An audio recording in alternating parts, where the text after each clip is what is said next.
Buenos días, mi nombre es Ariel Cleto Morel, soy integrante del grupo número 4 y vamos a estar tratando el capítulo número 7, que es sobre el tubo intestinal y las cavidades corporales. Estamos integrados por 3 personas, Ariel Cleto, esta servidora, Beatriz Esther y Evanolis Martínez.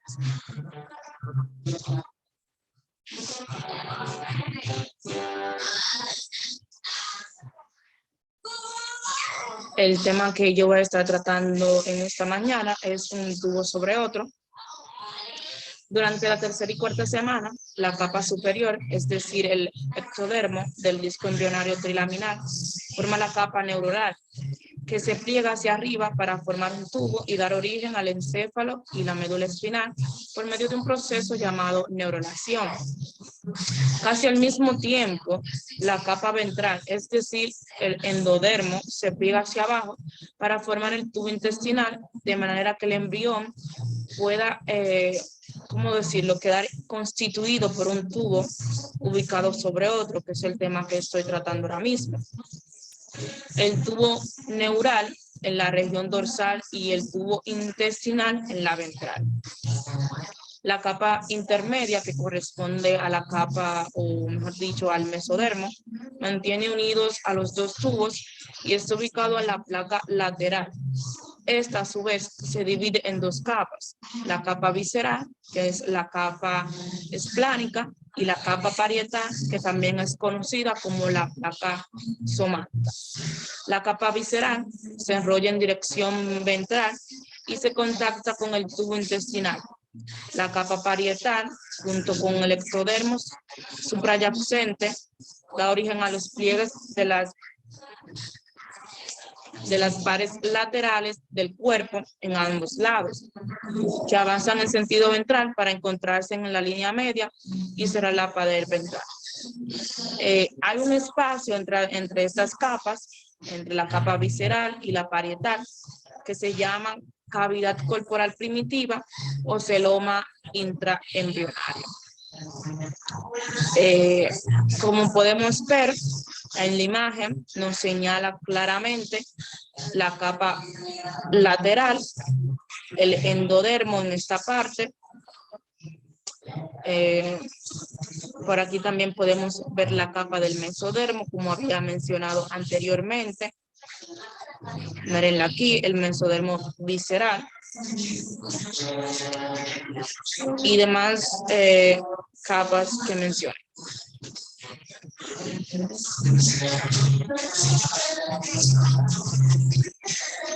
El siguiente tema que continúa es la formación de la cavidad corporal.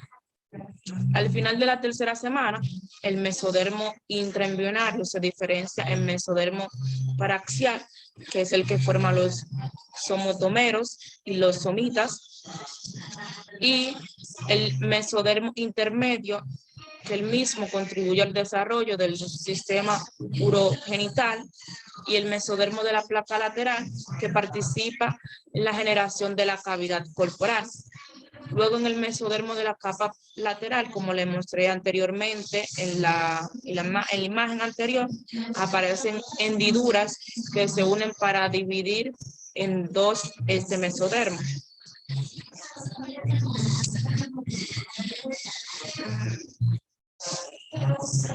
Aquí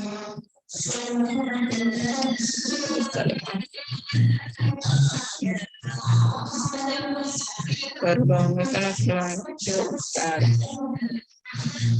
Ok, esta es la imagen que estaba buscando, perdón. En la placa lateral, como había mencionado antes, aparecen las hendiduras, mirenla aquí, que se puede apreciar mejor en esta imagen. Y ya voy a continuar desarrollándola mucho mejor más adelante. Ven, aquí también se ve mucho mejor la placa lateral y las hendiduras, como había mencionado anteriormente. Me quedé en que aparecen hendiduras que se unen para dividir en 2 este mesodermo. Y vamos a tener la capa parietal o somática, es adyacente al ectodermo superficial. En conjunto, la capa parietal y el ectodermo suprayacente se denominan somatopleuros. La capa visceral o esplénica está adyacente al endodermo que forma el tubo intestinal.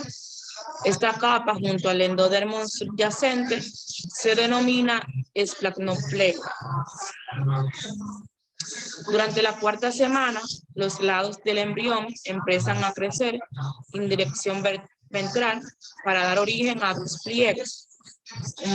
Estos pliegues son laterales de la pared corporal. También estos pliegues están integrados con la cavidad parietal, el endodermo suprayacente y las células provenientes de las somitas.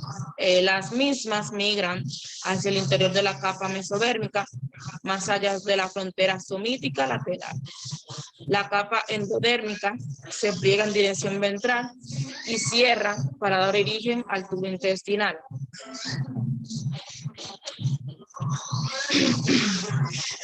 Al final de la cuarta semana, los pliegues laterales alcanzan la línea media y se fusionan, lo que cierra la pared ventral del embrión, menos en donde se ubica el pedículo de fijación, que sería en este momento el futuro condón umbilical. Este cierre, es facilitado por el crecimiento de las regiones craneal y caudal, que logran que el embrión se reflexione para adoptar la posición fetal. El cierre del tubo intestinal es completo, menos en donde se encuentra la conexión entre la región del intestino medio y el saco vitelino, llamado conducto vitelino.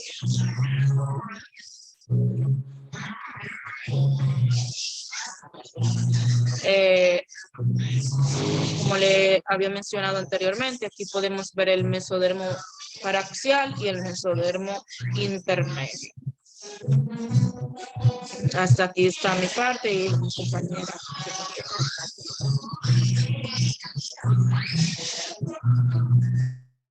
Yo le estaré hablando sobre las membranas serosas. Algunas células de la capa parietal del mesodermo, de la placa lateral que cubre la pared corporal de la cavidad embrionaria primitiva, adquieren características mesoteliales y dan origen a la hoja parietal de las membranas serosas que recubren la pared de las cavidades peritonal, pleural y pericárdica. También está la hoja visceral de la membrana serosa que cubren los órganos abdominales, pulmones y el corazón. Las hojas visceral y parietal se fusionan para formar el mesenterio dorsal, el cual fija la pared posterior del cuerpo, el tubo intestinal, que queda suspendido dentro de la cavidad peritoneal. Esa página.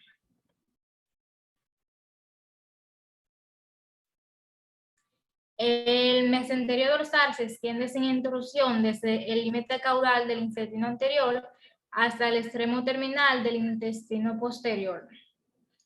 El mesenterio ventral solo se extiende desde la parte caudal del intestino anterior hasta la porción principal del duodeno. Le estaré hablando de mi otro tema, que es diafragma y cavidad torácica. El tabique transverso es una placa gruesa del tejido mesodérmico que ocupa el espacio situado entre la cavidad torácica y el pedículo del saco vitelino.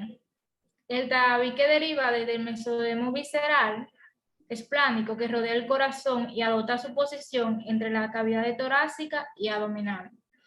Primitiva cuando el extremo craneal del embrión crece y se flexiona para adoptar la posición fetal.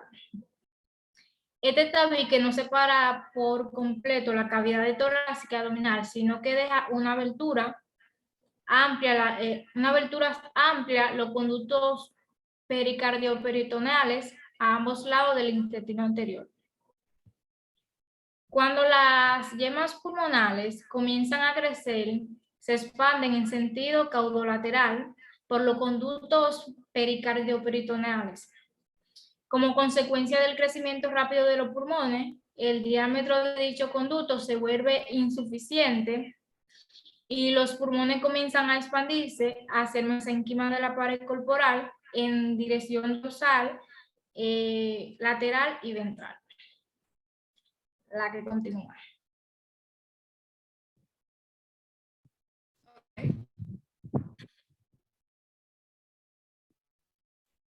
Positivo.